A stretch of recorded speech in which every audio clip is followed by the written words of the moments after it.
आज की इस वीडियो में हम लोग बात करेंगे इंडिया के अंदर 4G इंटरनेट स्पीड की हालत इतनी ख़राब क्यों है। ग्लोबल लेवल पर अगर इंडिया की रैंक हम देखें इंटरनेट स्पीड के मामले में तो ये 129वें नंबर पर आती है और यहाँ पर नेपाल और पाकिस्तान जैसी कंट्रीज़ भी जो हैं वो इंडिया से ज़्यादा ऊपर रैंक करती है इस लिस्ट के अंदर। तो इसका क्या कारण है, इसके बारे में आज की इस वीडियो में हम लोग बात करने वाले हैं। तो आशा करते हैं कि आपको ये वीडियो जो है वो इन्फॉर्मेटिव नॉलेजेबल लगेगा।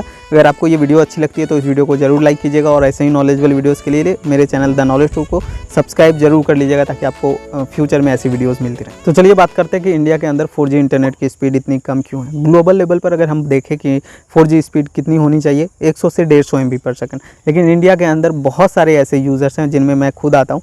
मेरे फ़ोन में ही इंटरनेट 4G इंटरनेट की स्पीड जो है वो 1 MB से ऊपर 2 MB 3 MB इससे ज़्यादा मैंने अभी तक यूज़ नहीं किया। और कई बार तो ऐसे होते हैं कि KB पर भी बहुत ज़्यादा प्रॉब्लम हो जाती है, KB/s की स्पीड भी नहीं मिल पाती जब काम होता है, मैं अगर इंडोर रहता हूँ तो ये मैं आपको एग्जांपल दिया कि कितनी बुरी हालत है इंटरनेट की स्पीड की इंडिया के अंदर। तो इसका कारण क्या है, यहाँ पर सबसे सिंपल भाषा में मैं आपको समझाता हूँ इसका क्या कारण है। सबसे बड़ा कारण यूज़र्स बहुत ज़्यादा हैं, कंपनी के पास स्पेक्ट्रम नहीं है। तीसरा बड़ा कारण इंडिया के अंदर इंटरनेट की कॉस्ट जो है वो बहुत कम आती है। इसे मैं सिंप्लीफाई करता हूँ, क्या सिंप्लीफाई करता हूँ, इसे बहुत अच्छे से समझाता हूँ आपको। जैसे यहाँ पर स्पेक्ट्रम के बारे में मैंने आपको बताया। स्पेक्ट्रम क्या है, स्पेक्ट्रम वो चीज़ है जिसकी वजह से कंपनीज जो है वो डेटा आपको यूज़र्स को दे पाती है। इसे आप एक पाइप की तरह इमेजिन कर सकते हैं। पाइप के उस पार कंपनी है, पाइप के इस पार आप यूज़र्स हैं, कंज्यूमर्स हैं।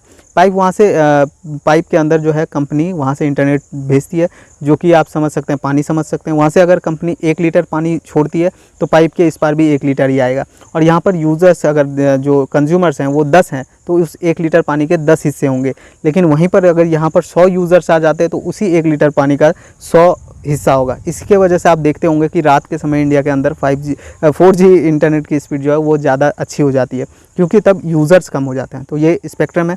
तो दूसरा मैंने आपको बताया था यूज़र्स बहुत ज़्यादा है, तो यहाँ पर 610 मिलियन से भी ज़्यादा मोबाइल डेटा यूज़र्स हैं। मतलब दुनिया में सबसे ज़्यादा मोबाइल डेटा यूज़र्स इंडिया के अंदर है। तीसरा बड़ा कारण मैं आपको बताऊँ तो यहाँ पर टावर्स बहुत ही कम है। मतलब जितने टावर्स होने चाहिए यूज़र्स के हिसाब से उनमें से आधे हैं। और एक उसमें भी एक बड़ा कारण है कि 25% जितने टावर्स हैं उनमें से 25% टावर ही ऐसे हैं जो कि फाइबर ऑप्टिक केबल से कनेक्टेड है। मतलब कि 75% टावर तो पुराने टावर्स हैं जो कि फाइबर ऑप्टिक केबल से कनेक्टेड नहीं है। फाइबर ऑप्टिक केबल क्या है अगर मैं आपको समझाऊँ तो ये वो रास्ता है जिसकी वजह से इंटरनेट बहुत ही ज़्यादा तेज़ी से ट्रैवल कर सकता है। तो ये टावर्स का बहुत ज़्यादा झोल है, टावर्स उतने अच्छे नहीं हैं इंडिया के अंदर। और यहाँ पर इंफ्रास्ट्रक्चर जो है कंपनीज़ के पास वो भी नहीं है, वही टावर्स के इंफ्रास्ट्रक्चर बताया मैंने। और यहाँ पर अगर मैं डेटा सस्ते होने की बात करूँ तो ये सबसे बड़ा कारण है, क्योंकि कंपनीज़ के पास ज़्यादा प्रॉफिट नहीं जाता। बहुत सारी कंपनीज़ सरकार के पैसे नहीं दे पा रही, सरकार के कर्जों तले अभी तक दबी है। एयरटेल, वोडाफोन आइडिया जो मर्ज हो गई पैसों के चलते, क्योंकि इनके पास इतना कर्जा हो गया था सरकार के पास कि ये दोनों अलग अलग इंडिपेंडेंट कंपनीज रन नहीं कर पाती, इसलिए ये दोनों मर्ज हो गई। और इसने अभी भी पैसा सरकार को नहीं दिया जो सरकार का उधारी इनके पास है। तो ये सब कारण हैं इंडिया के अंदर 4G इंटरनेट की स्पीड इतनी ख़राब होने के कारण यही है। तो आशा करते हैं कि आपको ये वीडियो अच्छी लगी होगी। अगर वीडियो अच्छी लगी है तो इस वीडियो को ज़रूर किसी के साथ शेयर कीजिएगा। चलिए दोस्तों, मिलते हैं हम अपनी दूसरी वीडियोज़ में। धन्यवाद।